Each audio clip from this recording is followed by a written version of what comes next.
मित्रांनो, स्वागत आहे तुमचं माझ्या यूट्यूब चॅनलवर. तर मित्रांनो, आज आपण पाहणार आहोत नेहमीप्रमाणे बालभारतीतील जुन्या धड्यातील हा एक धडा, संत कबीर. चला तर सुरुवात करूया. सुमारे 500 वर्षापूर्वीची ही गोष्ट आहे. नीमा आणि नीरू नावाचे एक विणकर जोडपे होते. त्यांना मूलबाळ नव्हते. एकदा एका तळ्याच्या काठावर त्यांना गोजीरवाणे बालक सापडले. ते फडक्यात गुंडाळलेले होते. आसपास शोध करून कुणी आढळले नाही.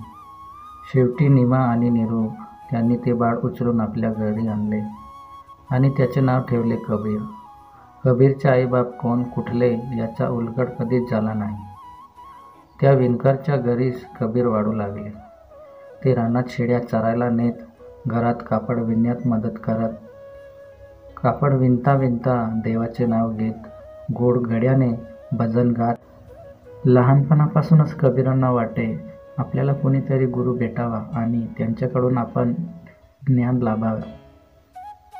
पंडित रामानंद नावाचे ज्ञानीपुरुष जवळपास राहतात असे कबीरांना कळले. या रामानंदांकडून आपण ज्ञान मिळवावे म्हणून त्यांनी एक युक्ती योजली. रोज सूर्योदयाच्या अगोदर रामानंद नदीवर स्नानाला जात. एके दिवशी कबीर नदीच्या घाटावर डोळे मिटून पडून राहिले.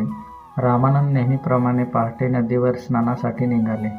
अंधारात त्यांना पायाजवळ नीट दिसले नाही. चुकून त्यांचा पायावर झोपलेल्या बालकाला लागलीच त्यांनी त्याला उठवले. त्यावेळी त्यांच्या मुखातून राम राम असे शब्द निघाले. त्या शब्द ऐकताच कबीर उठले आणि त्यांनी रामानंदांचे पाय धरले आणि म्हणाले, आजपासून तुम्ही माझे गुरु झालात. यापुढे मीही नेहमी राम राम म्हणत जाईन. तेव्हापासून रामानंद आणि कबीर ही गुरुशिष्य जोडी जमली. संत कबीर म्हणायचे, कुणीही आपापसात भांडू नका. सगळी माणसं समान आहेत. लहान मोठी कुणी नाही.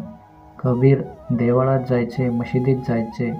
ते लोकांना म्हणत, राम रहीम ही एकच देवाची वेगवेगळी नावं आहेत. देव इमारतीत राहत नाही. देव प्रत्येक माणसात असतो. देवधर्माच्या नावाने भांडू नका. देवाचं नाव घ्या. सर्वांशी प्रेमाने वागा. पथ्य वाचून कुणी पंडित होत नसतो. प्रेम या शब्दाचा अर्थ जाणला तोच खरा पंडित. संत कबीर सर्वांवर माया करायचे, प्रेम करायचे, दया करायचे आणि परोपकार हाच खरा धर्म असे ते सांगत. प्रेम हाच धर्म ही शिकवण लोकांना देण्यासाठी त्यांनी कविता रचल्या. त्यांना दोहे म्हणतात. एक दोह्यात संत कबीरांनी म्हटले आहे, पोथी पडी पडी जग हुआ पंडित, बयाना कोई डाई अक्षर प्रेम का, पडे तो पंडित होई. संत कबीरांचे दोहे सगळीकडे गायले जातात. नमस्कार मित्रांनो, चॅनलला नक्की सबस्क्राईब करा.